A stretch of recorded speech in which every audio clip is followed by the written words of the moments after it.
मास नक्षत्र की व्रत के महात्म्य में सांभरायणी की कथा। राजा युधिष्ठिर ने कहा, प्रभु, ऐश्वर्य आदि के प्राप्त न होने से इतना कष्ट नहीं होता जितना प्राप्त होकर नष्ट हो जाने से होता है। इसीलिए आप ऐसा कोई व्रत बताएं जिसके करने से ऐश्वर्य, भ्रंश और इष्ट वियोग न हो। भगवान श्री कृष्ण बोले, महाराज, ये बड़ा भारी दुख है कि प्राप्त हुए सुख का फिर नाश हो जाता है। इसके लिए श्रेष्ठ पुरुषों को चाहिए कि वे 12 मास के 12 नक्षत्रों में भगवान अच्युत की विविध उपचारों से पूजा करें। इस नक्षत्र व्रत को प्रथम कार्तिक मास की कृत्तिका में करना चाहिए।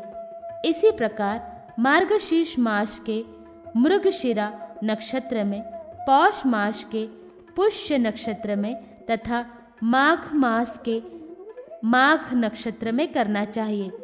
कार्तिक, मार्गशीर्ष, पौष तथा माघ इन 4 महीनों में खिचड़ी का भोग लगाएं और यही ब्राह्मणों को भोजन भी कराएं। फाल्गुन आदि 4 महीनों के नक्षत्रों में सयाव, गोझिया का नैवेद्य लगाएं और आषाढ़ आदि 4 महीनों के नक्षत्रों में पायस का नैवेद्य लगाएं। पंचगव्य का प्राशन करें और भक्ति से नारायण का अर्चन कर प्रार्थना करें। अच्युत, आपको बार बार नमस्कार है। मेरे पापों का नाश हो जाए, पुण्य की वृद्धि हो, मेरे ऐश्वर्य, वित्त आदि अक्षय हो तथा मेरी संतति कभी नष्ट ना हो। जिस प्रकार से आप पर से परे ब्रह्मभूत और उससे भी परे अच्युत परमात्मा हो, उसी प्रकार आप मुझे अच्युत कर दें। अप्रमेय आप मेरे पापों को नष्ट कर दें। पुरुषोत्तम, अच्युत, अनंत, गोविंद, अमेयात्मन मेरी समस्त अभिलाषाओं को पूर्ण करें। मेरे ऊपर आप प्रसन्न हो। अनंतर रात्रि के समय भगवान का प्रसाद ग्रहण करें।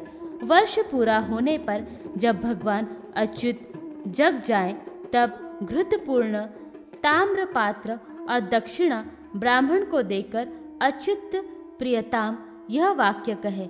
इस प्रकार 7 वर्ष तक नक्षत्र व्रत करके सुवर्ण की अच्युत की प्रतिमा बनाकर स्थापित करें और उसके सामने भगवान की परम भक्ता और पतिव्रता सांभरायणी ब्राह्मणी की चांदी की मूर्ति बनाकर स्थापित करें। फिर उन दोनों की गंध पुष्पादि उपचारों से पूजा कर क्षमा प्रार्थना करें और सब सामग्री ब्राह्मणों को दान कर दे।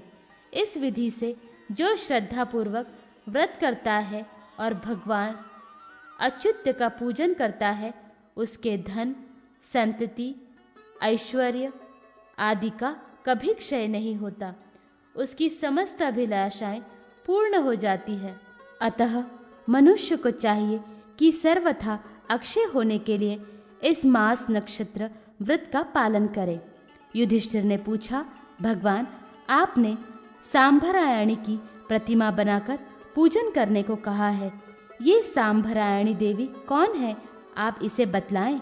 भगवान श्री कृष्ण बोले, महाराज, ऐसा सुना जाता है कि स्वर्ग में सांभरायणी नाम की एक तपोधना कठिन व्रत का आचरण करने वाली प्रख्यात सिद्धा नारी थी, जो देवताओं की भी शंकाओं का समाधान कर देती थी।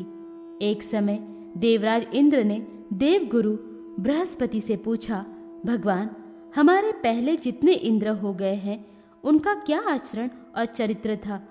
आप कृपा कर इसका वर्णन कीजिए। देवगुरु बृहस्पति बोले, देवेंद्र, सब इंद्रों का वृत्तांत तो मुझे नहीं मालूम, केवल अपने समय में हुए इंद्रों के विषय में मुझे जानकारी है। इंद्र ने कहा, गुरु, आपके बिना हम यह वृत्तांत किससे पूछें? बृहस्पति कुछ काल विचार कर कहने लगे, पुरंदर, इस विषय को तपस्विनी धर्माज्ञ सांभरायणी देवी से ही पूछो। यह सुनकर बृहस्पति को साथ लेकर देवराज इंद्र सांभरायणी के पास गए। सांभरायणी ने बड़े सत्कार से उनको बैठाया और अर्धायदि से पूजन कर विनय पूर्वक आगमन का प्रयोजन पूछा। इस पर बृहस्पति जी बोले, सांभरायणी, देवराज इंद्र को प्राचीन वृत्तांत सुनने का बड़ा कौतूहल है।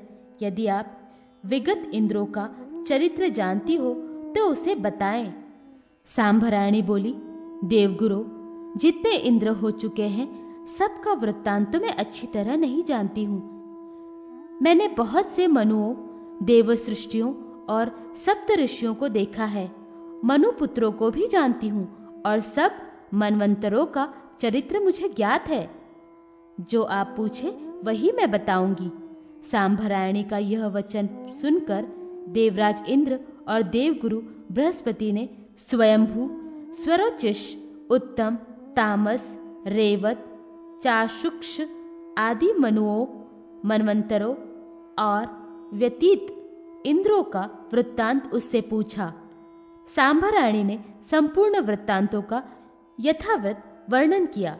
राजन, उसने एक अत्यंत आश्चर्य की बात यह बतलाई कि पूर्व काल में शंकुकर्ण नाम का एक बड़ा प्रतापी दैत्य हुआ।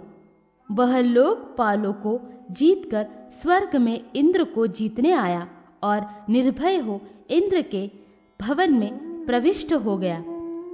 शंकुकर्ण को देखकर इंद्र भयभीत होकर छिप गए और वह इंद्र के आसन पर बैठ गया। उसी समय देवताओं के साथ विष्णु भी वहां आए। भगवान को देखकर शंकुकर्ण अत्यंत प्रसन्न हो गया और उसने बड़े स्नेह से भगवान का आलिंगन किया। भगवान उसकी नियत को समझ रहे थे, अतः उन्होंने भी उसका आलिंगन कर ऐसा निष्पीड़न किया कि उसके सब अस्थि पंजर चूर चूर हो गए और वह घोर शब्द करता हुआ मृत्यु को प्राप्त हो गया। दैत्यों को मरा जानकर इंद्र भी उपस्थित हो गए और विष्णु भगवान की स्तुति करने लग गए। सांभरायणी ने पुनः कहा, देवराज, यह वृत्तांत मैंने अपने नेत्रों से देखा था।